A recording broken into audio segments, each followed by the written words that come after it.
Welcome to East Tennessee Pinball. Today I've got this 1950 Rockets full-on Woodrail.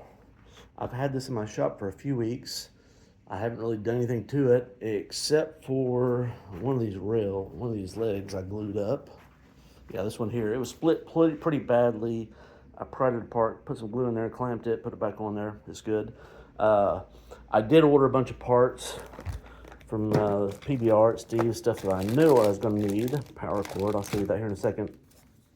Got the paper skirt.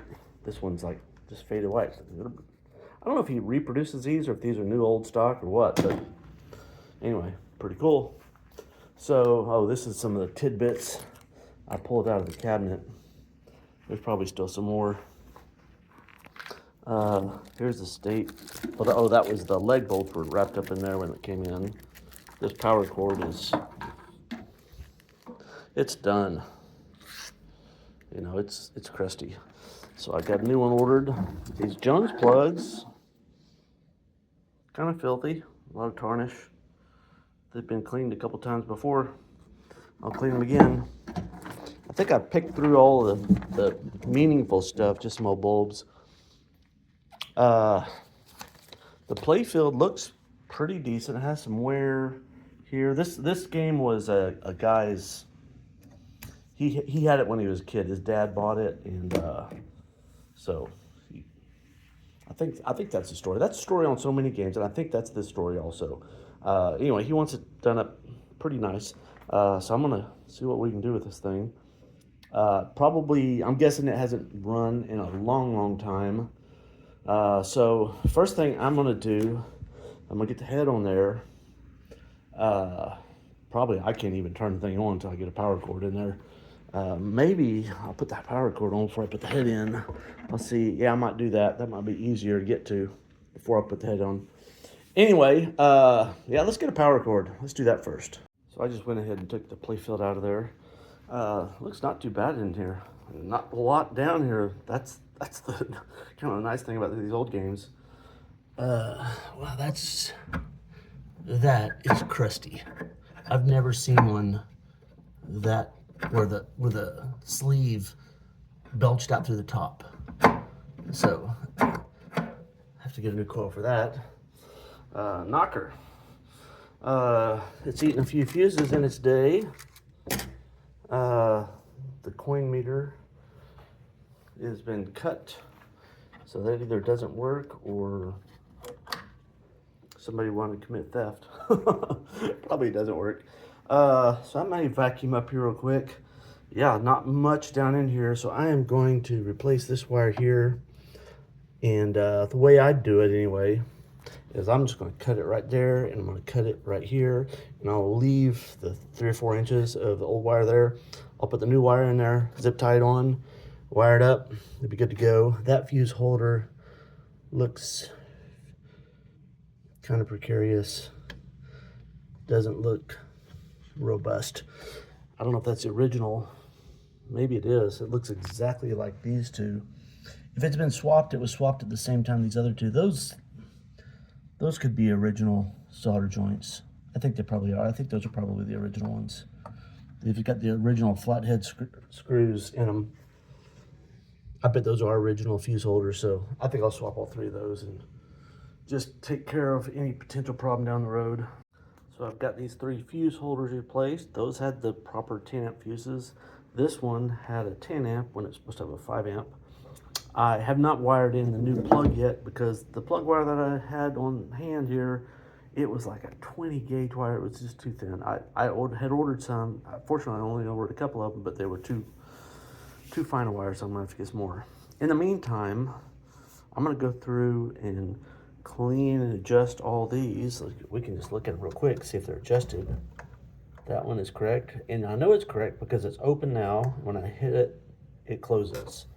These are all open, all closed. Those are all open, all closed. That's open, closed.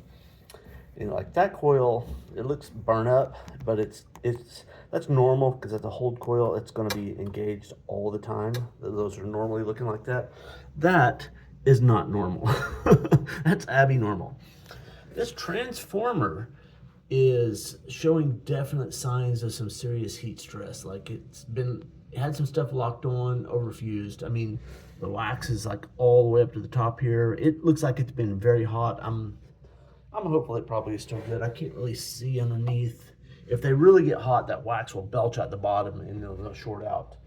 I'm not gonna fix this until later, and I may not.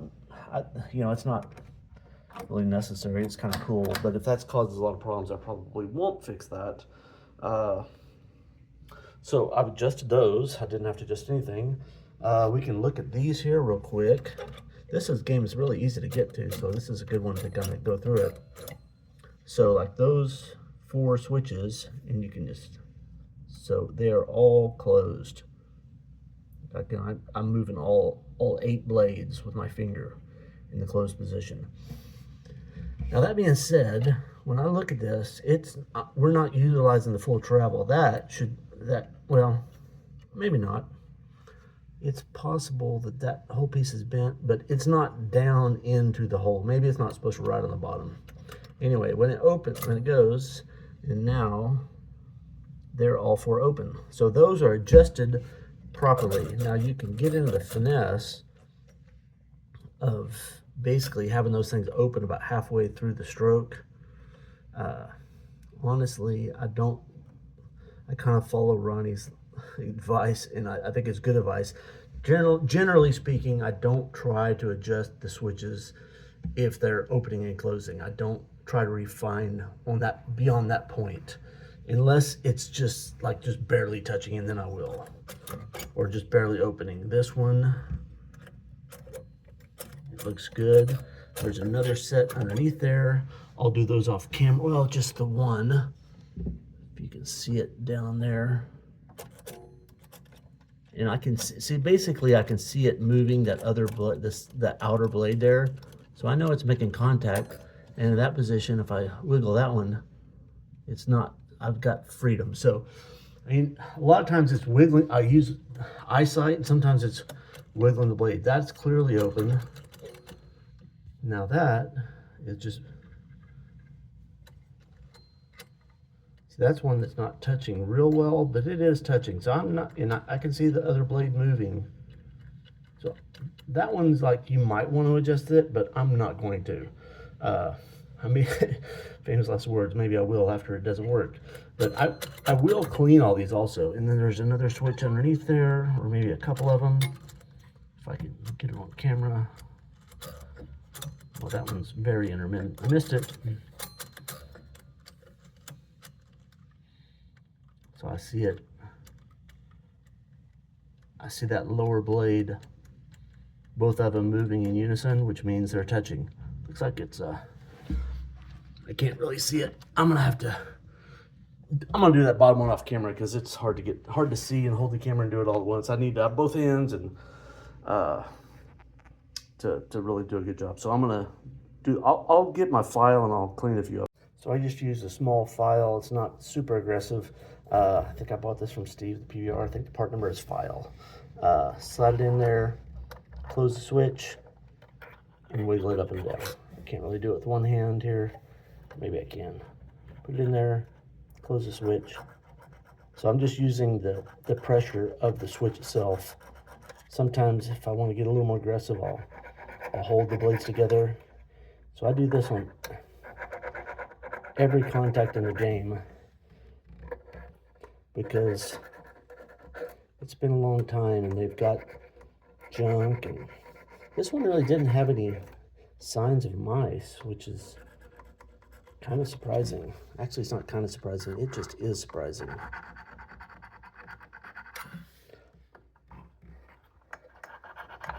This is a lot easier to do with 2 hands. Probably not very exciting to watch. But I know some people have asked me to show how I do this. This is how I do it, but I do it more articulately with 2 hands. So here's the coin door switch to start the game. And here's one where I am going to adjust it. I mean, I don't know if it's touching or not, actually. If it is, it's only barely. Yeah, I can see it barely moving. But, there's so much throw there. I'm going to bend that one back.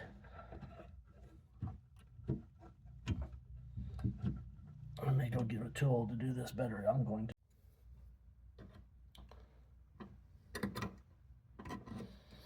So there, I've got it over adjusted. Now it's touching all the time.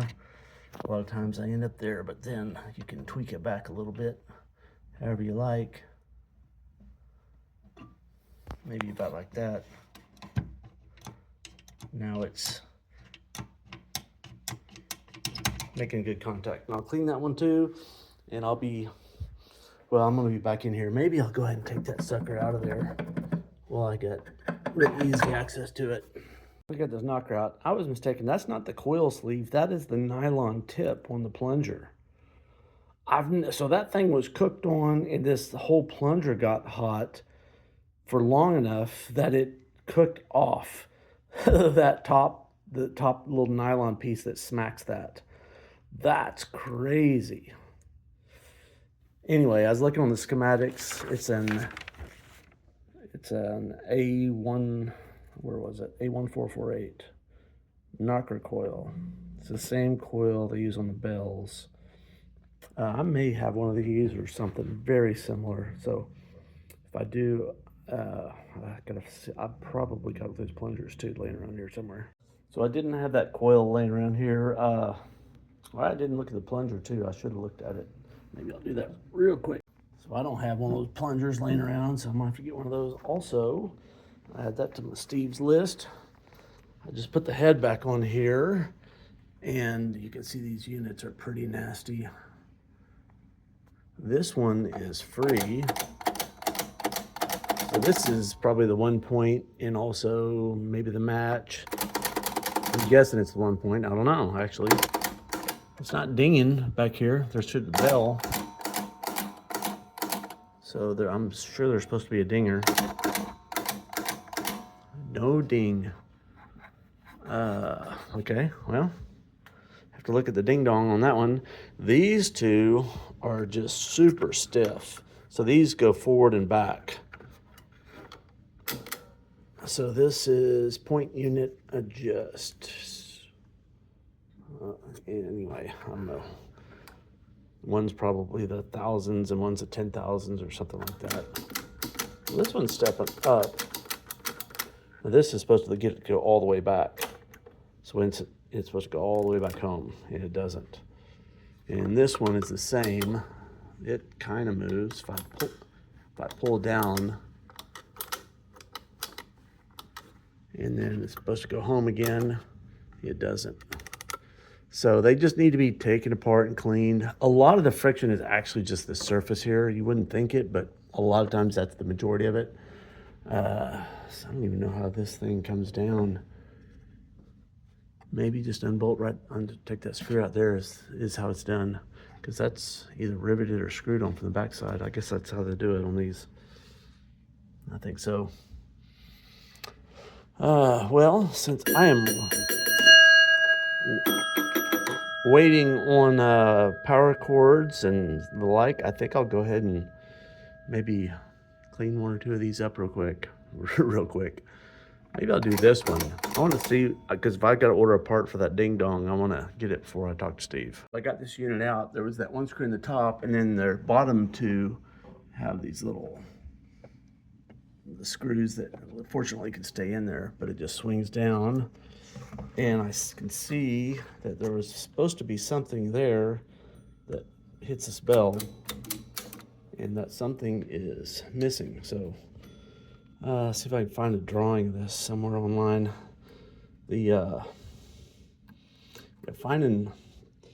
Unfortunately, all the Gottlieb stuff is just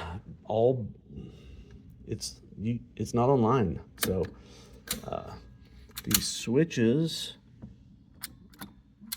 are opening and closing.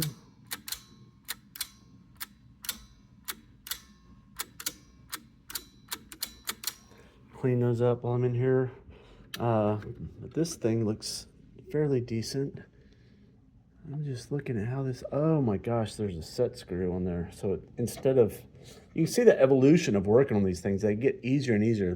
This thing is like, to get that to get this piece here off, you got to take that set screw off on the top. And later, everything later, you know, they just have that piece, that shaft to be threaded, and there'll be a nut on the outside.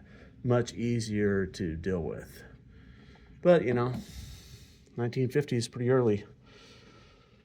So I'm going to see if I can find a drawing of this and find out that part number. Or I could call Steve up and he'd say, oh, that's an A1323, blah, blah, blah, blah, blah.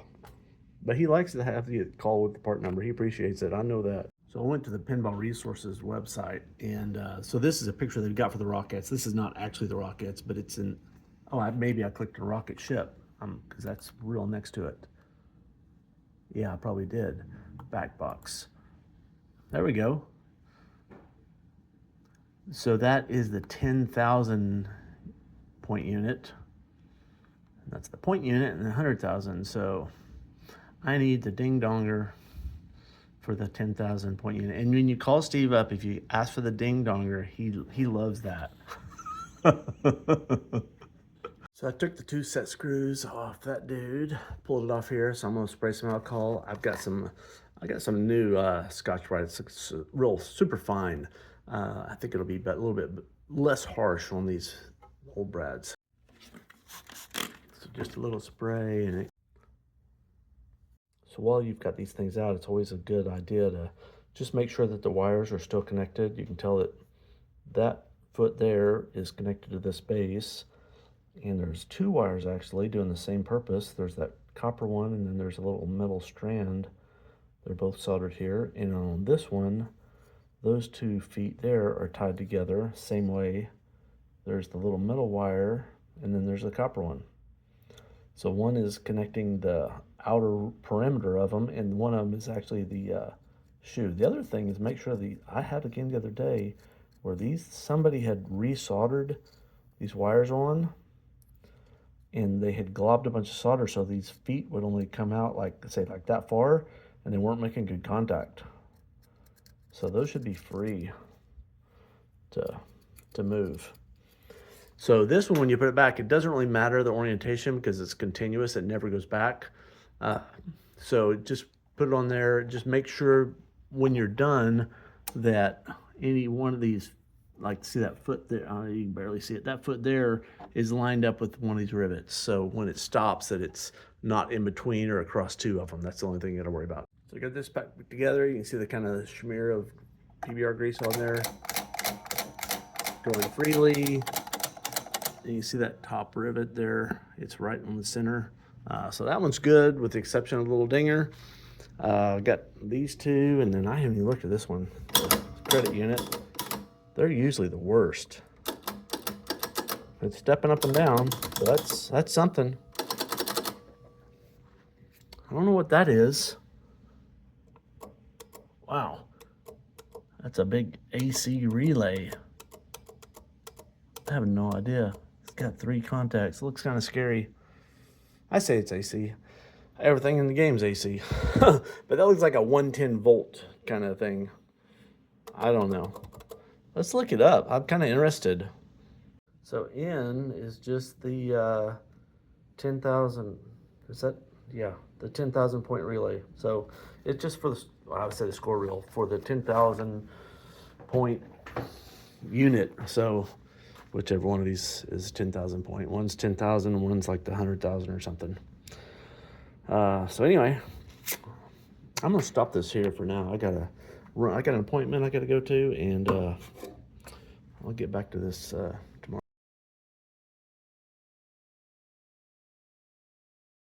Started on this next bonus unit. It is hinged, which is nice. Just checking on this switch here. It's all the way in the home position, and that is indeed open. And if I step up one time,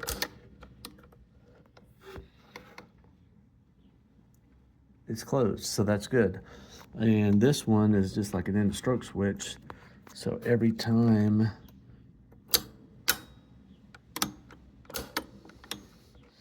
and by the way, so if I wiggle all these little pieces and parts in here, they're all free. I don't think any of the resistance is in here. I think it's all on the surface. And I'm gonna do a real quick check of that. Spray that with alcohol, and that will lubricate it.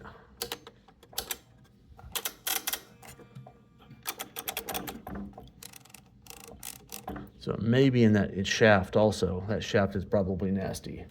But I don't think it's the actual, all these little parts that are moving on the back. I think it's probably that shaft, which is gonna be kind of a pain. I'm not sure which way, the best way to get that out of there. Probably take off the front and pull it out the back. Yeah, I guess that'd be for sure. That is an interference there. Sometimes these things are slotted. That looks like a little hole there, maybe. Or maybe if it's engaged, it's out of the way.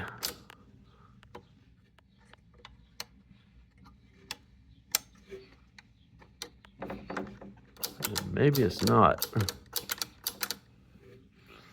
Maybe you have to take that piece off right there to get that off there.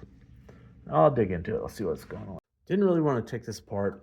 I'm looking at it, and I lubricated the pivot points, and it's actually moving very freely, but it's not going home. The spring is just not working well. And it was, the spring itself was really kind of gummed up. So I did oil the spring, because it's also metal, all those bands, and it's still nasty. I'm going to take the spring off, clean the spring, and at least then I'd be able to see exactly how sticky anything is. I don't think it's very sticky, so I'm just going to take that little screw off there and take the spring off and clean it up. So you can see how kind of gunked up the spring is, and then the shaft underneath it's pretty nasty too. Let's see how. I still haven't lubricated the top of this, just except when I sprayed it with alcohol, which is pretty much dried off. You hear the squeaking. That is the surface of this. But there's really not much friction. I think this thing just not wanting to slide. The little bands are not wanting to slide up on each other. So I'm gonna throw this in ultrasonic, cook it a little bit, get it cleaned, maybe re-oil it and clean that shaft, throw it back on there, see if we can get it to work. So I've got that spring cooking. I've just cleaned the surface. I haven't lubricated the surface yet, and there's still a little alcohol, still a little wet, but the thing steps up very well now. Obviously it won't go back because there's no spring, but we can take care of that in a second, hopefully. So we got that spring cleaned up, thrown back on there. Got the front clean and lubricated, and behaving nicely. Let's see if it'll move from one. That's the least windage. And it went back all the way home. Yes, okay. So that seems to be operating okay. Put that back, and then it'll be probably the same thing down here. So the back glass on here, pretty cool art and everything, but the crazing is just awful. I was just looking at the different stuff on here. I mean, like, she's pretty, not so much. You got the little clown up here, or that's a Jack in the Box, I guess, yeah, because it's coming out of the box. But anyway, the paint is falling off this thing, so I'm gonna try to get this back glass out of here and triple thick it so that it doesn't get any worse. I was just looking at how to get this out. I was almost thinking I was gonna have to come out the front, but it is hinged back here. This game has two nice little studs, one right there and one right there. Okay, screws halfway driven in. In any case, it's got a nice prop. So now, oh geez, I still can't quite get it out. Like, oh, this just gets me into the bulbs. Well, gonna need to swap some bulbs. But yeah, that's what I was thinking. It's probably coming to come out the front. I did one of these older ones a while ago. Look at all the paint that's on the bottom, stacked up down there. You can really see the paint loss from the back. So yeah, I might have to take the trim off to get this thing out. Probably get by with just the top trim.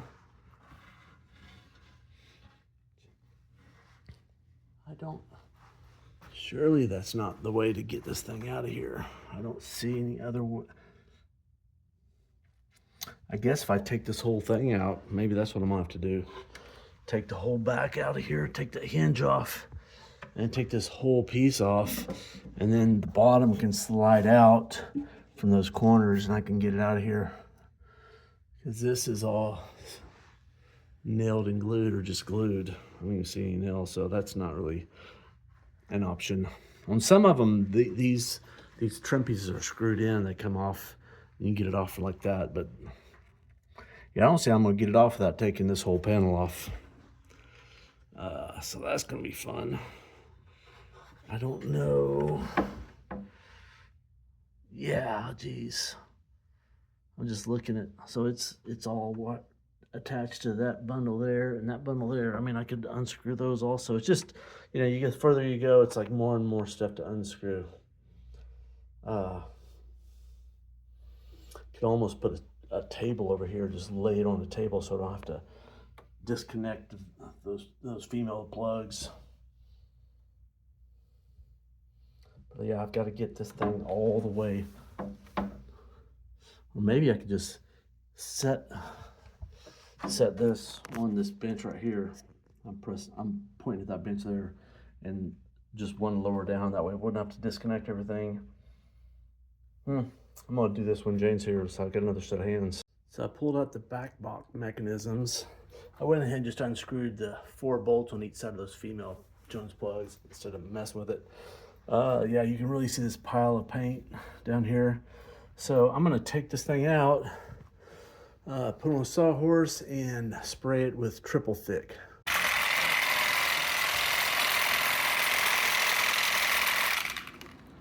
That's how I like to shake paint up, man. I saw one of my YouTube videos I watch, Putin's Fab Shop. He's got these things.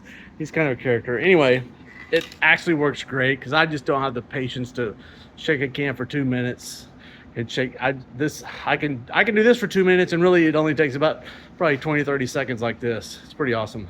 So there was a time on the back glass like this, I would try to like clean it up a little bit before I paint it.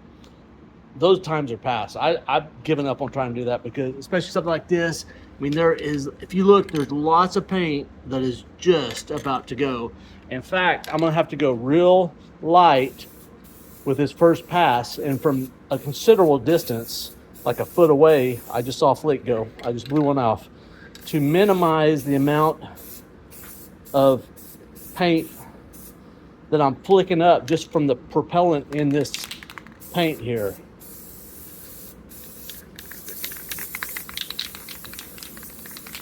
Just kind of dust it. I'm gonna let that set 4 or 5 minutes. Hopefully that'll be enough to kind of hold it down, and then I'm gonna come back and put a heavier coat. All right, so I went ahead and painted the whole thing pretty heavy. I put a super heavy coat over that just to make sure that I had full saturation and it was totally pulled up. That will clear as it dries, and it won't look bad at all. It'll be fine. I know it looks horrible now. It's all white and milky. That'll go away as it dries. So I use, I don't know, a quarter, third of a can usually on Backglass. And so let this thing dry. I'll just let it probably dry overnight. I can even see the little bubbling, effervescing off that where I've got it pulled up there. Actually in the center, I can see how it's not sticking in the center. I'm gonna hit that one more time, try to fill it up. It may not stay, I don't know. Got some grease or grime there.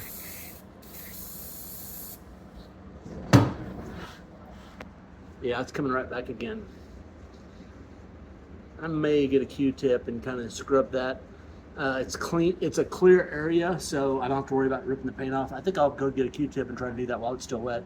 So I just scrubbed that area with a Q-tip, and whatever oil or grime there, it's gone, and now it's flowing over the whole thing, so I think that's going to be good. So if you've got a Playfield that's pretty ratty looking like this, and you wanted to touch it up, I would suggest, even if you're going to touch it up, go ahead and put the clear coat on there first. This triple thick is what I use, what a lot of people use, Krylon triple thick, 0500.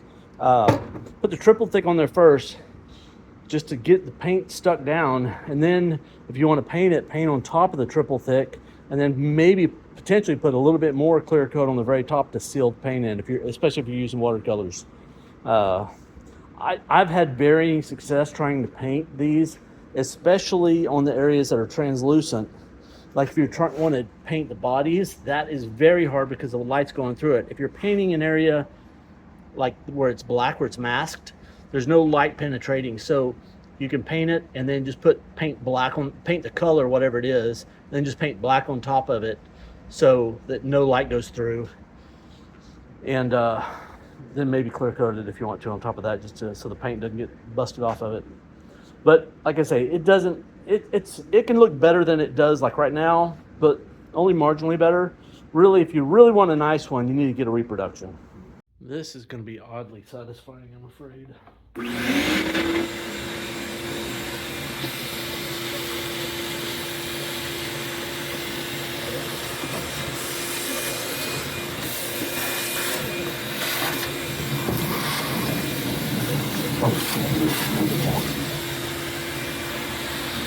Okay, it's the next morning, and this thing is all dried up. You can rub your hand, it's not going to peel off.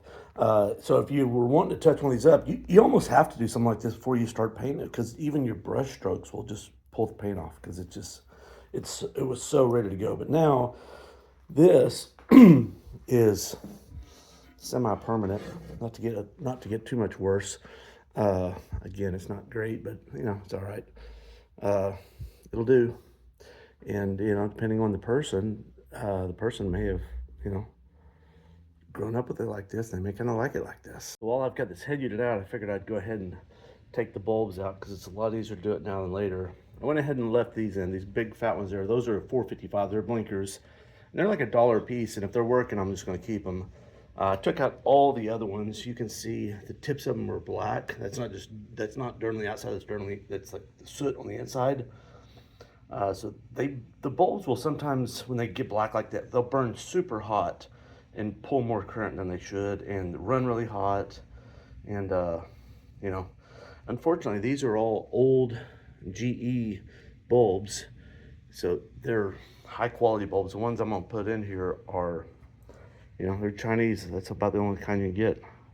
So yeah, they're not, geez, like 1% don't work out of the box, and another 1% will fail within the first, say, 10 hours. I mean, that's just the way it is. So I got this all populated with bulbs, with the exception of that one right there. And there is no, get this, if I can get this thing turned around. There's no socket there, and never was one. Huh. I guess they changed the design. I don't know. Maybe they ran out of rivets after they made the plywood. I don't know. I was talking to Steve at the PBR I was actually visited him, and we got to talking about these like 1950s, and he was telling me that a Gottlieb was cranking them out about one every 3 weeks. So, you know, they were busting these things out. So, if little things like that, nobody really cared. Got all my Jones plugs put back. This one is from the lower cabinet. It's already plugged in. I just got through wiring up a new power cord in here. I went ahead and grounded it. All it does is ground the transformer. It's a little bit. So got a new cable, and it's not going to go through there for now, but that's where it goes through, just like most pinball machines. And maybe I'll plug this in. Yeah, maybe I will before I even put this Playfield in. I haven't touched the Playfield. It's just been sitting here. But I think I'll plug it in and see what happens. Maybe I'll do it on camera because it's liable to start running. Well, here we go. Okay, nothing came on. It shouldn't. Let's give it a jolt of juice. Nothing. Let's see, I got my fuses.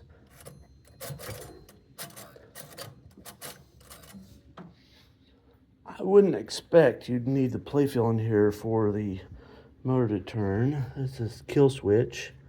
The kill switch was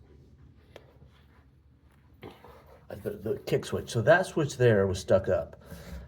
So this is the note. Advise location that tapping bottom of cabinet will turn game completely off. So what happens is when you tap the bottom, that pops up, but it's sticking. So that was sticking up. So let's try it again now that that's not close. I don't think that's going to do it. You know what? I'm going to start, before I even get the playfield in here and lose my accessibility, I'm going to make sure this transformer's good. Because like I mentioned before, it's not looking that great. So, I mean, I've got 110 right in there. So, let's check this out.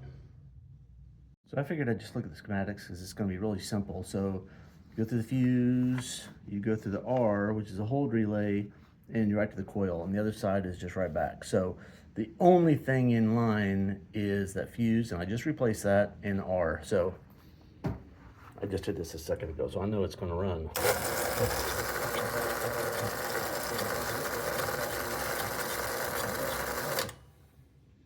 So that running continuously, that doesn't bother me at all because it's probably wanting to get everything set and know it's set. So it's got to get feedback probably from the head and from the playfield maybe also that everything's in a reset position. So I'm gonna go ahead and throw the playfield on here. So we've got juice to the game and see, and then go from there.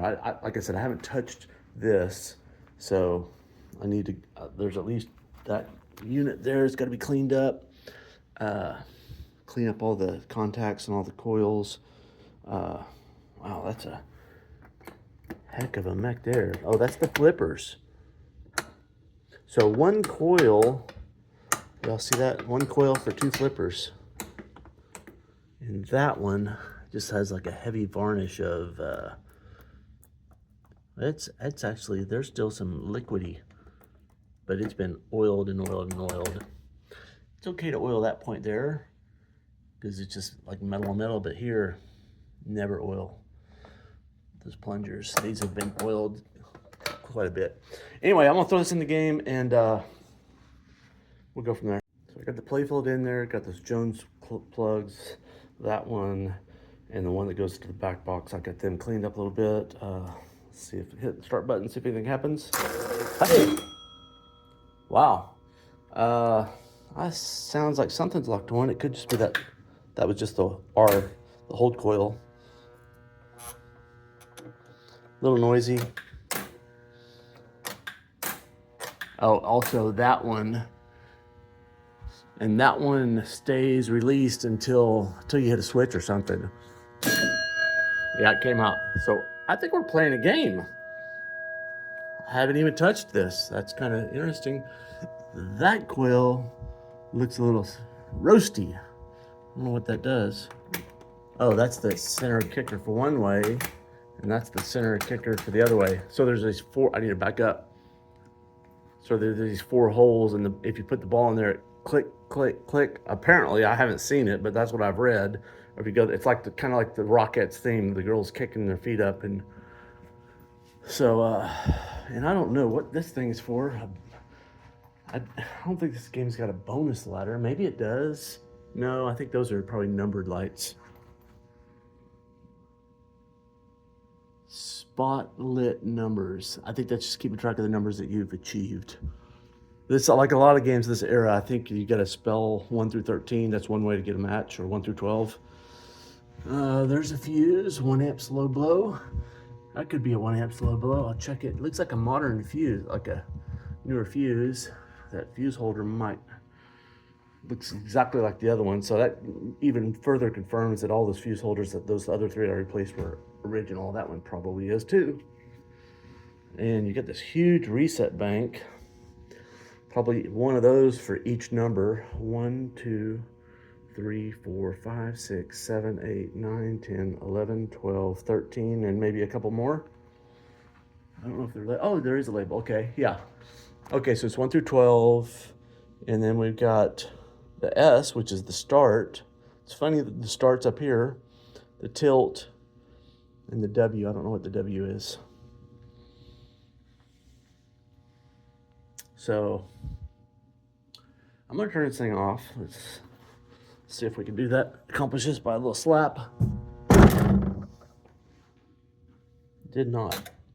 That didn't slap all the way up. So that thing is just a little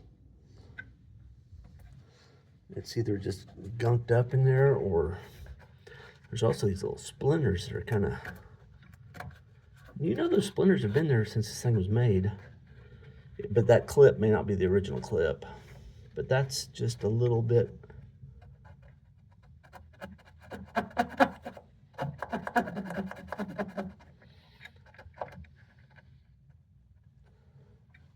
It's not, I don't know. I'll have to work at that.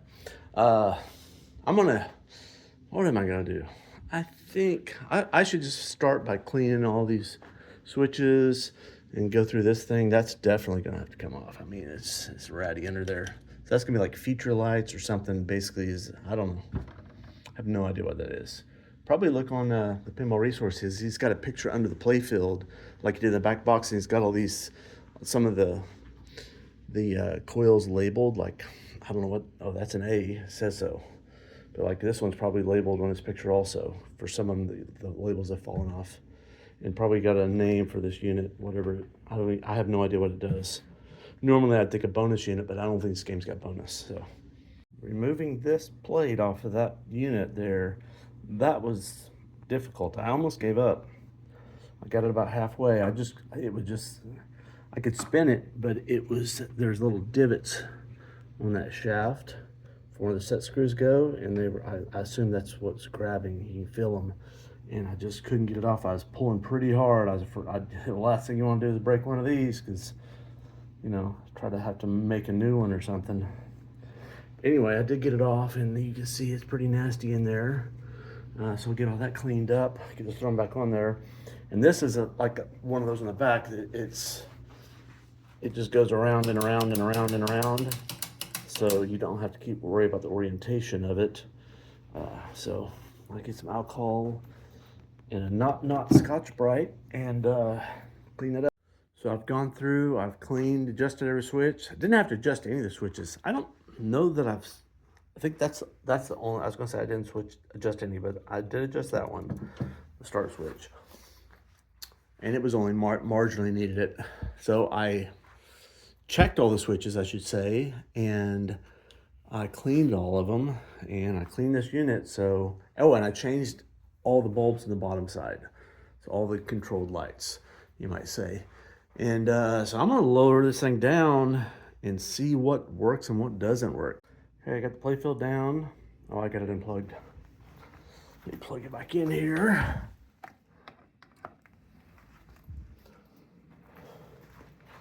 We got 5 credits on there.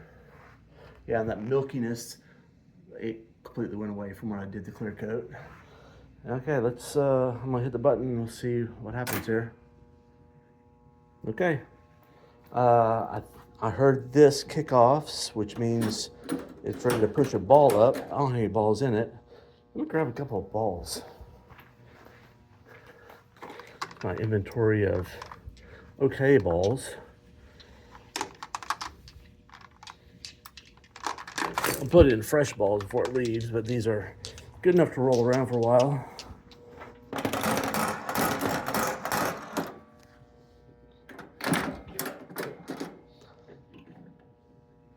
That's gonna fall. I'll just let it go.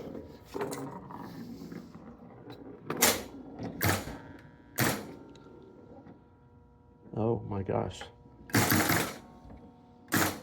I don't know that any of these points are being scored. Flippers are working. Oh, I hit one of the numbers. Actually, one of the numbers went out. I hear the thing moving, but this unit, yeah, it's moved up.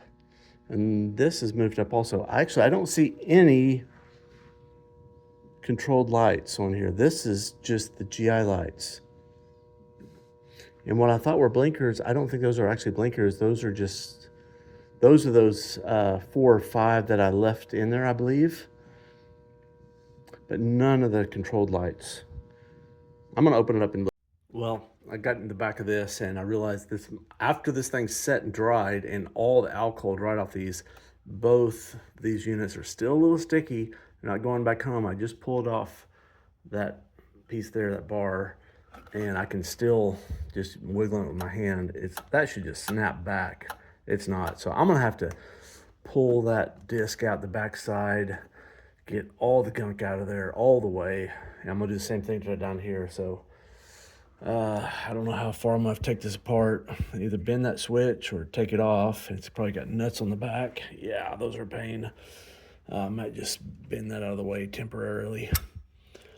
But this piece here, I definitely have to, pretty sure I gotta take that off. And yeah, I tried tightening the wire a little bit. I put another wrap. It's fairly tight and it's still sticky. It just needs to be cleaned. Sure, the best way to take this off, probably just that, yeah, just that one nut right there, and then I could take that arm off, I believe, yeah, and then I'll be free. Minus the spring, and just fold in that switch back momentarily. So you can see it's wet, and that's from the fresh oil that I put on there yesterday. I got it freed up, but it was still pretty gummy. So I'll just throw this in the ultrasonic and get a Q-tip and some alcohol and clean that bore out, and then put it back together. Yeah. So I got this together, and it's still sticky. It's not going back. And when I put it together, I realized that that plate there is touching on that collar, and there's not a gap there, and usually there's a gap. So I looked at this other one, which is this lower unit is basically, well, it is the exact same thing. And on this one, if you see right there at the end of my fingertip, if you can see in there, it's hard to film, but there is a gap, like a 30-second. So what sets the depth of this, I believe, are those set screws. So this whole plate, this cog here, needs to slide up on this shaft, reseat it so that this center shaft can stick through further, so that it's not rubbing back there, because that's the source of the friction. And so, yeah, this is probably going to be about as much fun as getting loosening up the other one. And if I think about it, these have to be aligned pretty dang well, at least as well. If I get this out of alignment with the other side, I'll have to realign this switch a little bit. So I really want to keep the orientation of this on the shaft the same. I guess it'd been nice if that would line up with one of them. It doesn't, but at least I can use that as put a mark down here. So I think that's what I'm going to try to do, is slide that up just a little bit, just a 1/16 or something. Okay, so I've got a little bit of play in here now. So really those springs on those shoes keep it off. And now, super free. And that was the problem the whole time. I mean, it was a little gummed up in the center there, but that wasn't the point of the friction. Usually it's not. I mean, sometimes it is, but usually a little oiling and that will free up and it'll be fine. It was working better yesterday. Maybe I probably still had some alcohol, or sometimes you get the alcohol with the oil in it, and that stuff is super slick. But then the alcohol will dry up. But it was on that surface there. Now there's a good little gap, and it's free. So I'm not sure what the source of this one was. Not as bad as this one. You can take apart, clean things, but it's not, you got to clean the right thing. You can clean them all, but like on this one, cleaning it all didn't fix it. It was an adjustment. So who knows how long it's been like that. But anyway, on to the next one. Okay, I'm gonna make sure I got some points on all these units. And I'm gonna plug this thing in. And we're gonna try this again, see what happens.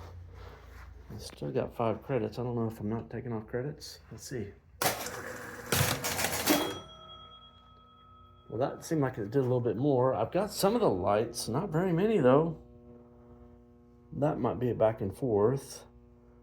The pop bumpers I've got, yeah, I haven't changed any of the pop bumper bulbs, but all the lights underneath have been changed. That might be lit. You just can't tell because it's kind of so opaque. Let me turn off the lights. No, I don't think it's lit. I got one of the, well, maybe these other, nope, that one's not lit. That one is lit. That one's not lit, and that one's not lit. I'm glad that one's lit because that one was a Booger Bear change, or maybe it was this one. One of these two inner ones was horribly bad to get to. So we're in a game. Got left flippers. Got right flippers. I think that buzzing is the hold coil. I'm hoping so. Let me hit a switch here. So that's the 9.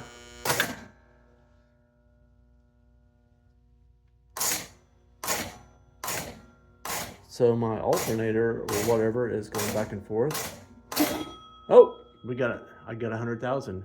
So 100,000 points for lights are working. 1 point when lit. Oh!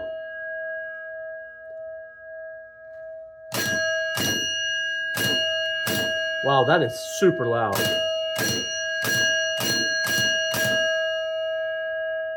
Okay, 12. So a couple of the lights on that. 20. I guess they decided not to have a 40 because that would be, if that's, it says 40. I wonder, or maybe the hole is above the 40. The one that wasn't populated. I think it was those string lights.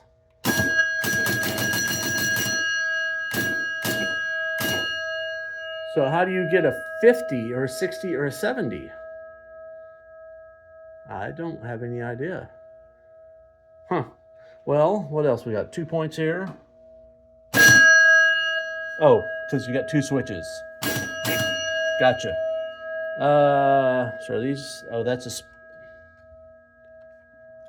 I don't know what that is. That's a switch. So that's a big point switch. No, it's just alternator.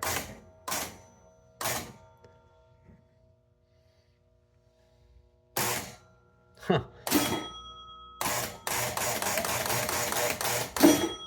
I think my 10 points here are over here.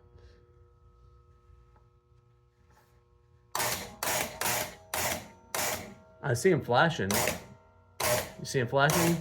So when it's flashing like that, all of them are flashing, so that's probably a relay. It's not holding on. Or probably like a normally closed or something, but when the relay's popping, it's making it contact for just a second. Because it's not all the bulbs have it momentarily working. It's probably the relay that's powering all of them. See that one there just went nuts. And that was the 9,000 that just popped. And then it went up here, we got 400. So the question I still have is how do we get 50, 60, 70, 80, 90 points? I don't know what this, let's say, that's 90,000. So that's the 90,000, that feeds 100. So 900,000, oh, you got the million, 1, 2, 3, 4. So I was reading something, there's like, oh yeah, when these are lit, it's 500,000 points. So if you hit the bottom one, it goes boom, boom, boom, boom. So you can get 2 million points. So there's basically a 2 million point shot on this game, which is kind of crazy considering you got 1 point shots. That's maybe the most extreme variation in points I've ever seen on a pinball machine. So you're just making noise until you get to 500,000 points lit. I mean, I've seen other games that are kind of like that, but man. So these plastics here, just horrible. And they are baked. They're done. There's a guy on Pinside that has made these. He sells a set of plastics. I bought a set. You're not going to believe how much I paid for them. Because I've already paid for it. I paid $175. And it's only 2 plastics. You know, kind of high. That said, these look like dog shit. They're horrible. They're awful. And for me to try to do something for $175, can't do it. Not if I pay for my time. So just swallow the pill and take it. And honestly, I'm glad that they're available and I'm happy. I shouldn't say I'm happy. A little bit less than happy. I'd rather pay the $175 than not. I guess that's what I'd say because I'd definitely spend it. I mean, the client spent ultimately, but that's still a lot of money. This insert is loose. And so let's, I guess for the moment here, I'm gonna open up the back box and try to figure out where those 50, 60, 70, 80, and 90 lights are at. So first off, these GI lights here, they are not 455s like I thought, they are 55s. So they're just on.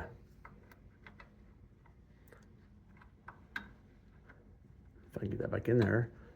The other thing, next thing I saw, is if I peep through that hole with the unpopulated no lamp holder, that is indeed the 40.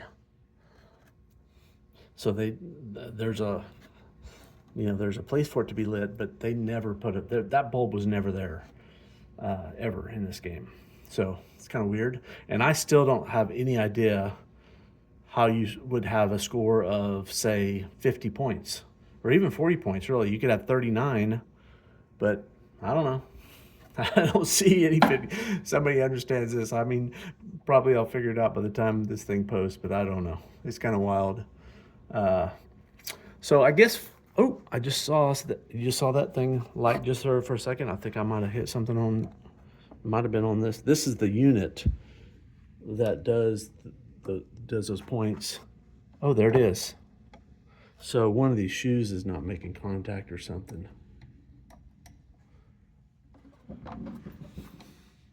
Or it's not lined up. I'm just gonna work it manually. There it goes. See, it's off, and now if I just see if that one's it. See if the others do the other side, wiggle it. I got it for a second, yeah.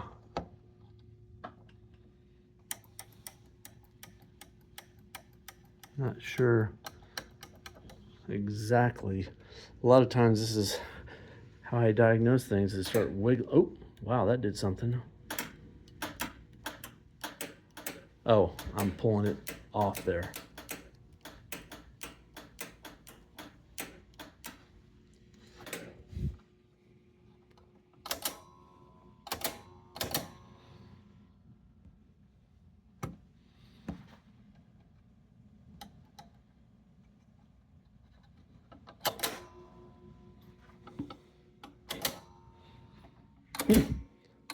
I don't know what is the problem here. It seems, maybe it's one of these.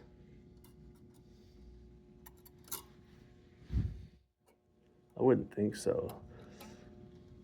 Well, I guess we could just quit fumbling around and go through the schematic. So here's the first thing I see on the point unit. You got 1, 2, 3, 4, 5, 6, 7, 8, 9, 10, 20, 30. There is no 40 or 50, 60, 70, 80, 90. And which is kind of weird. So this is also labeled the point unit, and it's got 0, 1, 2, 3, which I don't quite understand that. It wouldn't be a ball number because this thing doesn't keep track of balls. You got 5 balls and you play them. There's a 10,000 unit and 100,000 unit. So for these things to work, there's really not much to it. It comes in one side, so that's the 6 volts across the transformer, runs up, and all of them are powered from one side, and most of them are working, so that wire's good. The other side, you've got a common fuse for all of them. Some of these are working, so that tilt switch has got to be going there in the right position. So really the only thing that make those things janky are that arrow sliding across there. That's the shoe.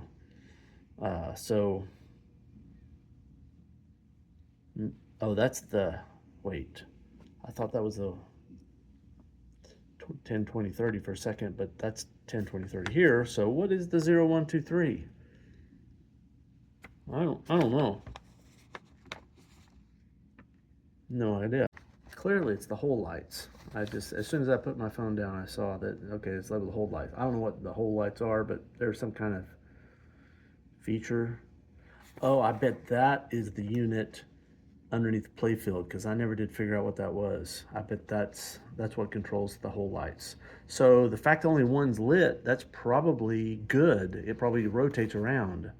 Oh, so that's the deal. If you hit the bottom one and it's lit, it kicks the next one and it's going to be lit. You know, the next one it's going to be lit. That's the next one going to be lit.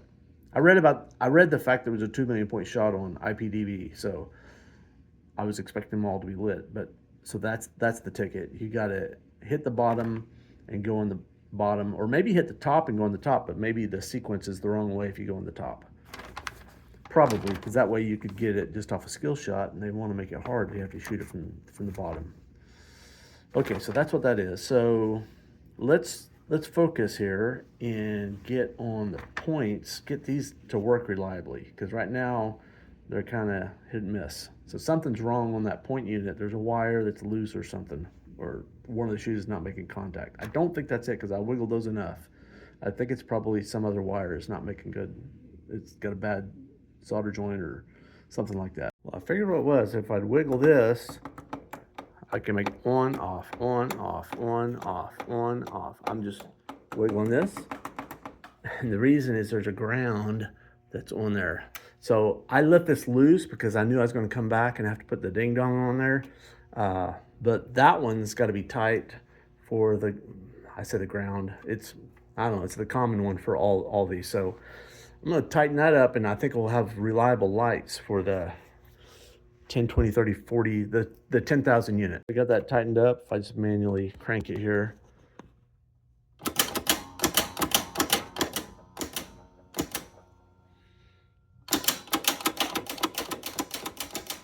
I think that last one's probably sending a signal to the next unit up in the line to the 100,000.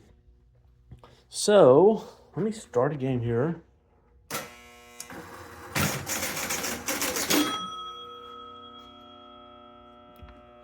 And I'm just going to check real quick, make sure that this is the hold coil, because it's really loud. It's the ball release coil. So that basically holds in, let the balls down. This one, yeah, it doesn't have a switch here. So you got to hit a switch on the Playfield to turn that off. That did it. Okay. All right, so we're in the game. You know, I vaguely remember thinking that you had to do these in order. It said you had to do them in order. One. Well, maybe not. I got my 30,000 up there. Let me hit a 1 point shot. Why isn't the one? It's not showing any points.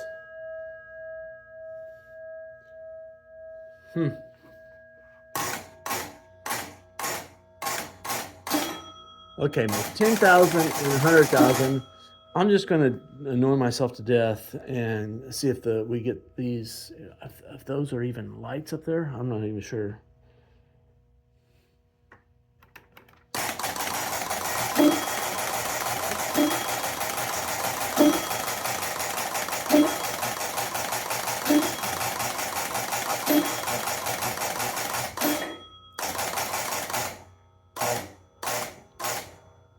There should be a million. Oh, there we go. We got the 1 million. All right. So I don't even know where all these points are at. Oh, I saw that. Okay, so these lights here move when you hit this button. And sometimes you get two, which is either really cool or an error.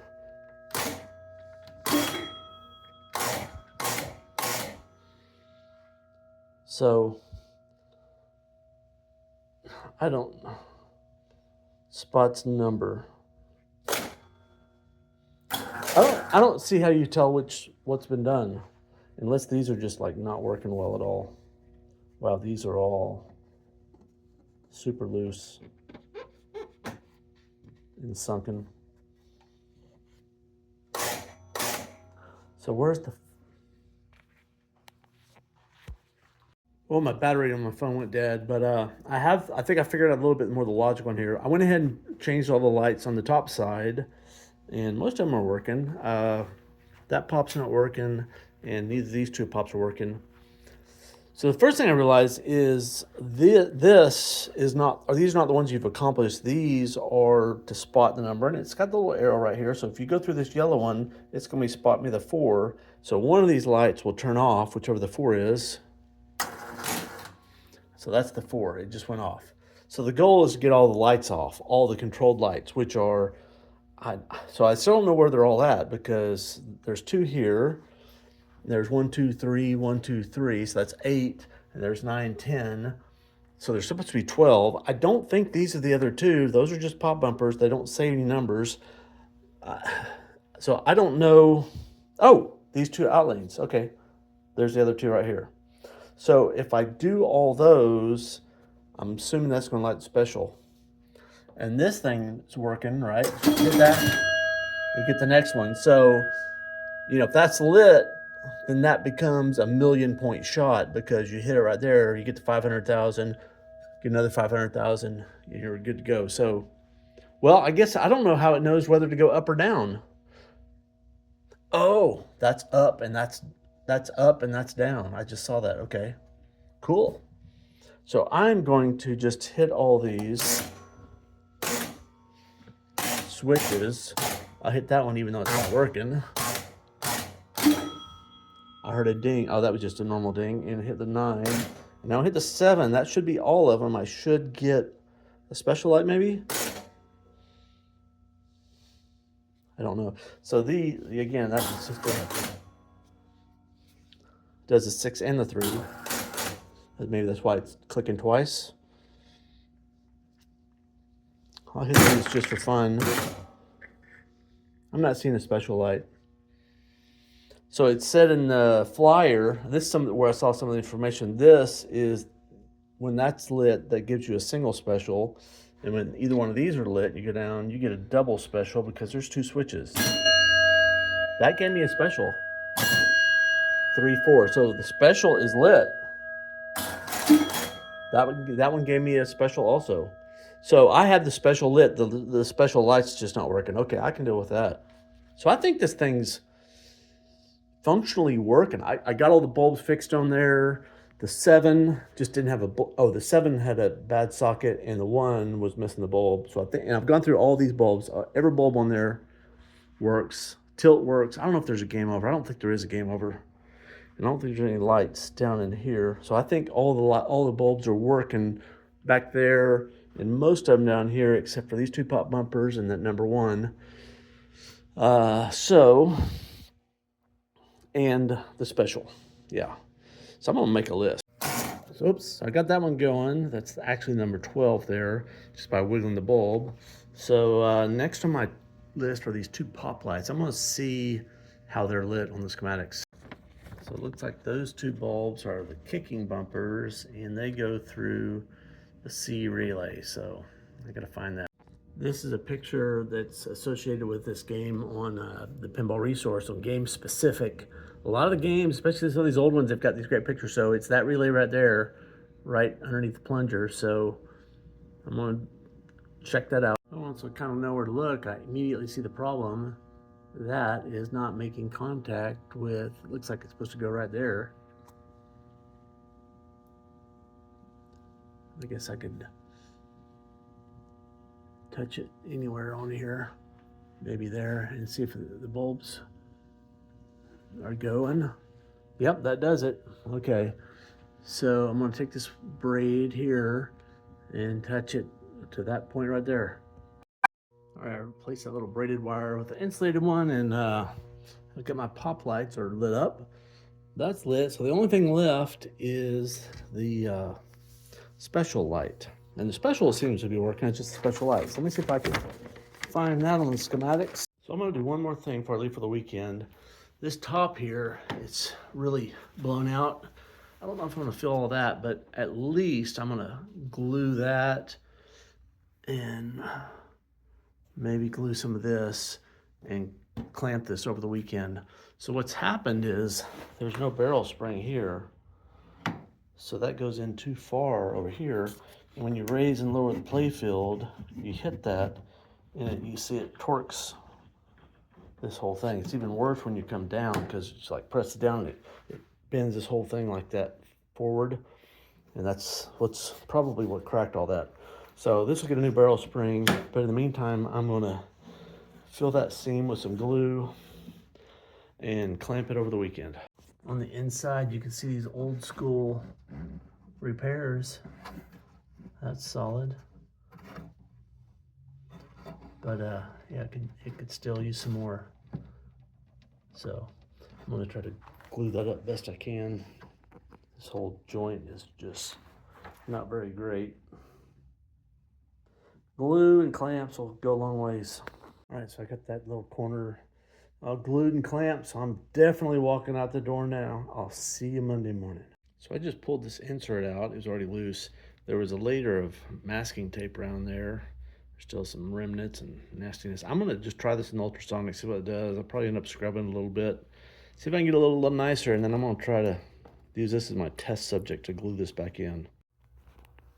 So I started cooking that one in the ultrasonic, and it was really not coming clean in the ultrasonic. Tried magic eraser, that wasn't even touching it. Got some 600 grit sandpaper, sanding on a little bit. That was doing some, basically just taking off the top of the dirty layer, put it back in the ultrasonic. Did the same thing for this one.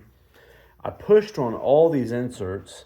I got most of them out. Like that one is, it's kind of glued crooked, but if I do this other one the same way, can't go quite as far. It'd be like almost, is it a 6 or a 9? But you know, that one's kind of like coming this, like if you follow the arrow, it's kind of in line. But anyway, I'm gonna put all these back in here. Maybe I'll start with this special. And all these are, the inserts themselves are shrunken. So somebody's put tape on these. For the most part, I pulled the tape off unless it was like really caked on, and that's just gonna be part of it. You're not gonna see it, and it will help fill the gap. As I mentioned, I'm gonna use goop.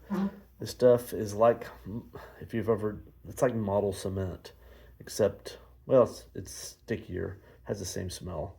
But anyway, the one key that I have learned is don't put it on your part, because if you do, when you push it in the hole, you'll get all the goop up on top, and you don't want it on top. So I put the goop in the hole using a Q-tip or the other end of the Q-tip, smear it all around. I'm gonna have to have plenty because I've got a gap to fill.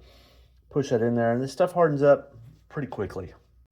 So I'm actually gonna start with one of the smaller ones. I think that'll be easier. Just give myself a good dollop of this.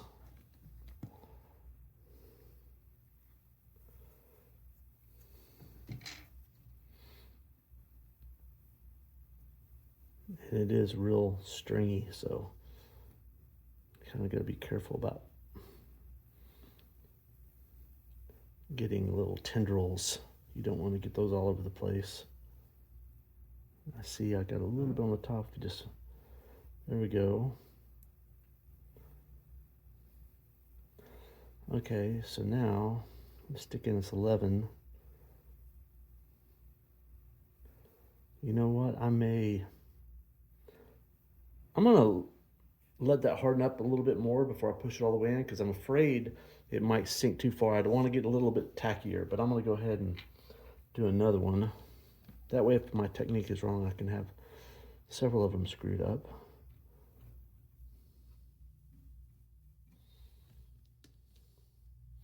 Like I say, this stuff, it hardens pretty quickly. I don't know what kind of volatile it has in it, but it's pretty aromatic. Yeah, it's already getting thicker. You can already see it kind of clumping.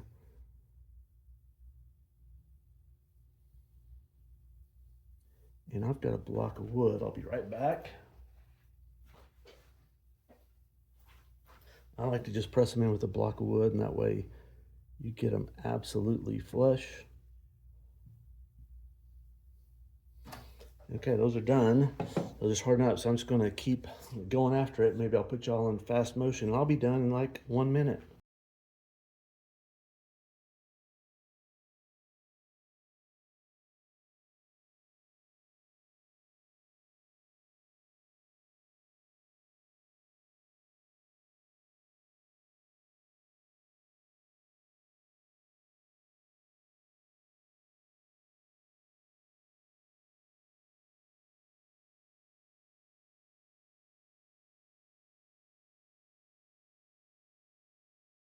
All right, that's all done. And I tried to put that one kind of the same angle that that one's at, so it looks natural. I've still got to do, and this stuff, I don't know what it says about hardening up. I don't have my, apply directly to each surface. Well, I only did one surface. Wait 2 minutes before mating surfaces. That's kind of what I was noticing. That first one, it was still really loose.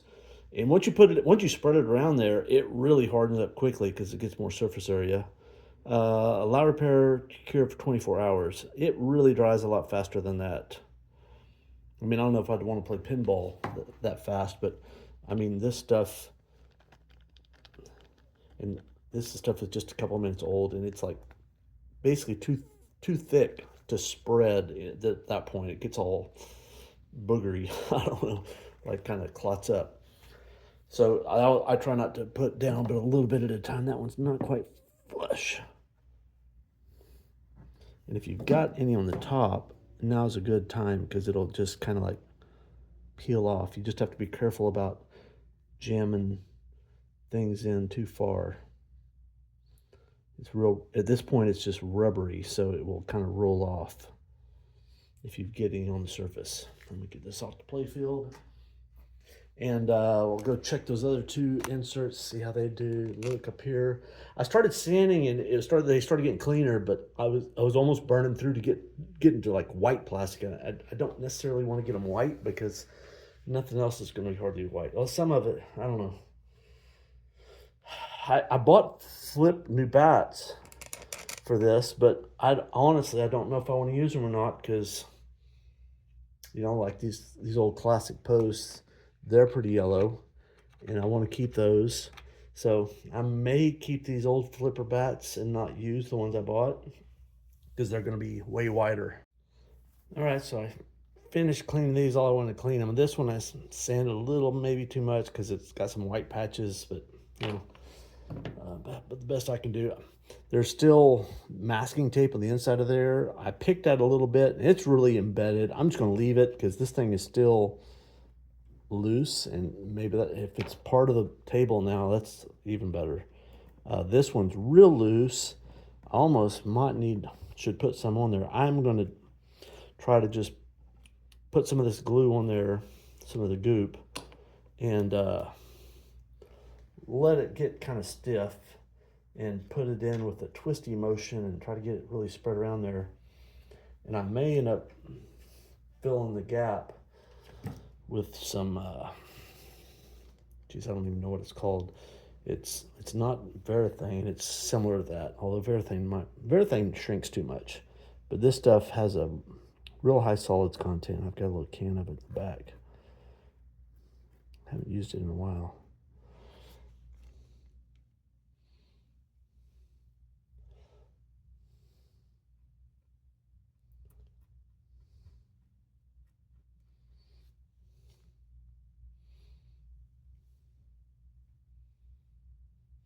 And I'm trying not to get any of this goop on the switch. If I get a little light bulbs, I'm not too worried about that. It's not, I mean, it's fairly strong, but it's not exactly, it's not permanent. So you could probably get these back out. Although maybe not because they're 50 years old or 70 years old. 75 years old. You see how they're old. That's kind of, that's why I didn't take out these ones that were still stuck in. I just didn't want to break them because they'd be hard to replace. You could get a red insert of that diameter, but it's not going to be marbled and have all the patina and everything that these have. So, all right, let's see what I can do with that. I'm going to let that sit a little bit. Maybe I'll goop up the other one while I'm waiting.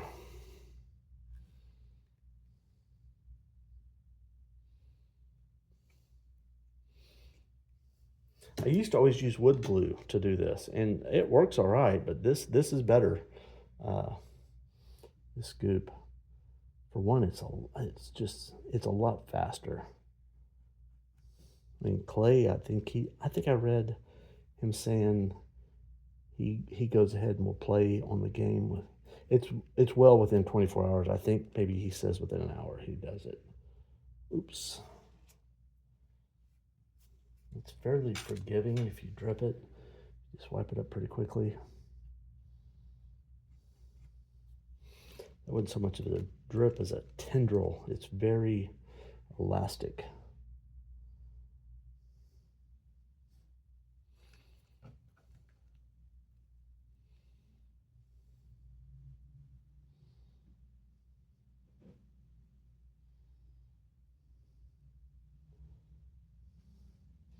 So I think, oops, see, I got a little bit on the switch there.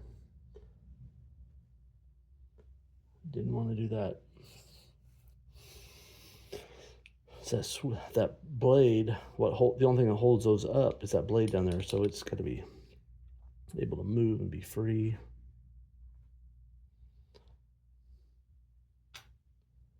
Yeah, this is still going to have quite a bit of room around it. I'm gonna let that harden up a little bit more before I try to squeeze it the rest of the way in. Yeah, this red one's better. Leaving that old masking tape in there. I'm gonna let it get a little bit harder, and then I'm gonna smash it down flush with my block. And I ended up coming in on Saturday, so yeah, this stuff can sit all weekend. All right, it's been a couple more minutes, so I'm just gonna push these down flush.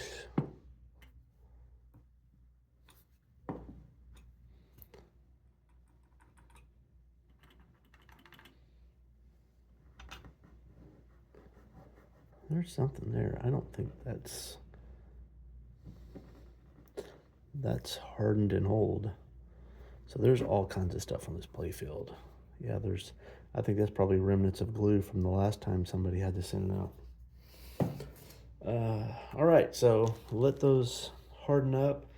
Still a pretty good gap. I'll probably put something in there, fill that with something. Just look for my little can of, I don't know the name of it. It's what I use sometimes to fill in inserts.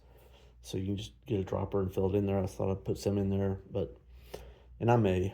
The only problem with that is that makes that, it pretty much is going to glue that thing in permanently, and it's liable to drip underneath. So you got to be careful how much I put on, because there's nothing to keep it from running on through. Yeah. Well, it's been a few days, and Django's keeping guard over this Rockettes, and I got it stripped down, which is to say Kyle stripped it down. Kyle's my buddy. He works with me a little bit, part-time, and so Rat hasn't touched this thing yet, so it's pretty nasty. So I'm gonna clean this thing up, kind of prep it for Jane to do some touch-ups. Primarily, it's a center lane where it just kicks the ball. Just where the rest of it, there's really not a whole lot of wear. It looks like somebody's done a touch-up there, maybe.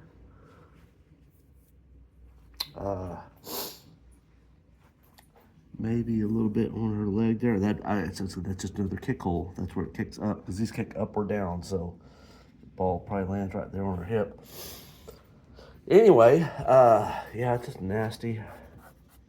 It's really dirty. So I'm gonna start with probably just some naphtha and just get all the debris off the top, or debris if you're a vice grip garage kind of guy. So I'm pretty liberal with this stuff. It's pretty much the safest thing you can put on your game. And see already, it's just like all the stuff that really wants to come up, this is going to get it up. It also gives you a preview of what everything would look like if it was touched up, or if it had like a nice waxy coat on it and paint. Kind of when it stays glossy for just a little bit. Gotta be careful not to rip those things off. One of these actually comes out because it doesn't have a clip on the bottom. I'm gonna see if Steve has one of these. I think the little rim where that's supposed to clip, I think it's busted off. The other one does have the clip, but it'd be real easy to break scrubbing it. So I'm just gonna keep scrubbing.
Okay, so that's how it looks just after some naphtha. My rag's pretty nasty. It was almost clean when I started. So the next step is always kind of like, I don't know what I'm gonna do. Am I gonna use Novus 2 on something like this, or potentially go straight to the Magic Eraser? Magic Eraser is more aggressive, cleans better, does more damage. So it's just like, it's less scrubbing. So I'm gonna probably just start with some Novus 2 and see how that goes. My guess is I'm probably going to want some Magic Eraser at least for like these areas here. I don't know. We'll see how well the Novus 2 works.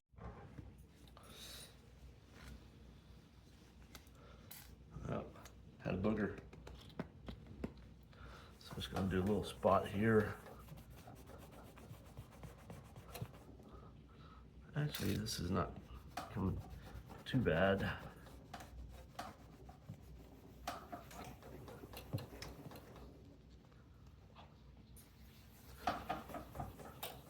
Even this, I'm not sure if I'm pulling up any paint or if I'm just revealing the fact. I think I'm just revealing, like, there's more spots over here. You just see the gouges in the paint once you get it clean. Probably pulling up a little bit, but most of those are already there.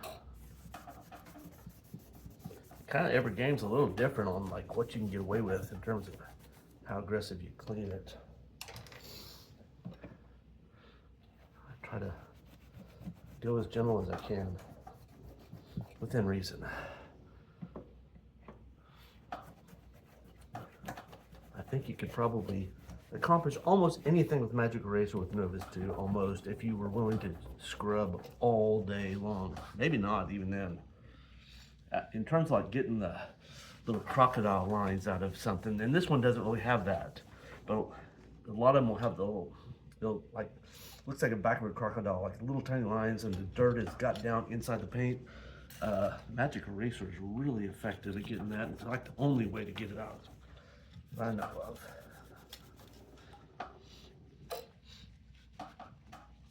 Magic Eraser is also better for getting in behind things like this because you can squeeze it in there easier than fat fingers. I think I'm gonna go with a Magic Eraser. I'll start on an area that's a little less prone to see in case it's a little too aggressive. So this area right here is a pretty good place to try something out because it's underneath the plastic. So really, on the other hand, it's kind of clean except for this area right here. I don't know if you can see that, but it's a world of difference. I usually like to keep the bulbs in there, but sometimes they're just in the way.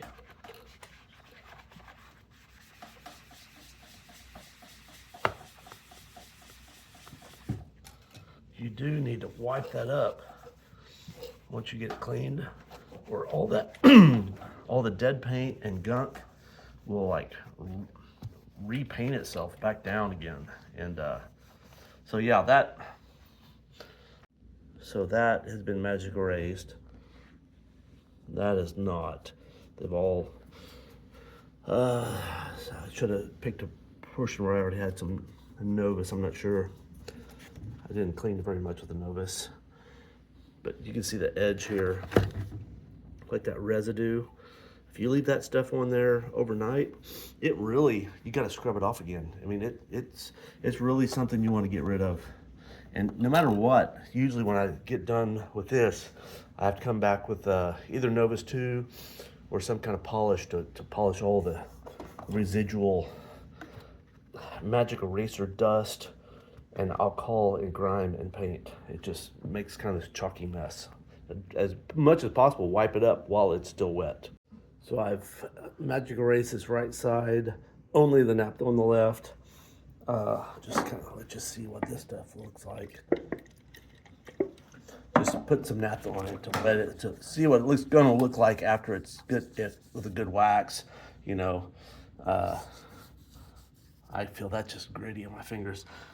Even the naphtha makes that look better, but like that dark ring that's right at the perimeter of the skirt kind of goes away. It gets all that dirt out of that, lightens it up.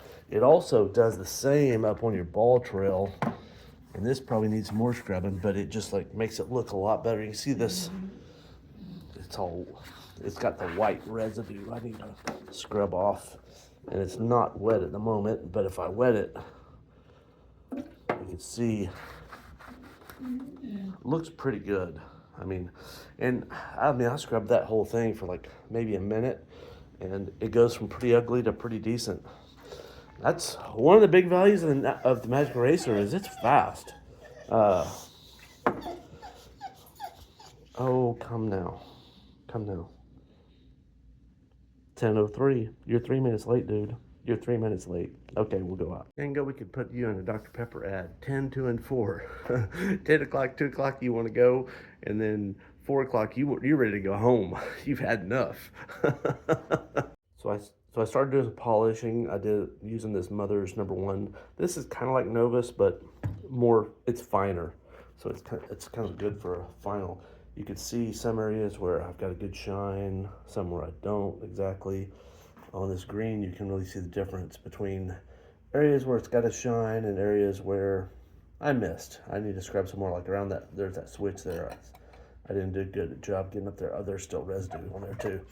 But anyway, so I've only done the left side, the right side, and this still has a little bit of the leftover Magic Eraser and all the junk that comes off of that.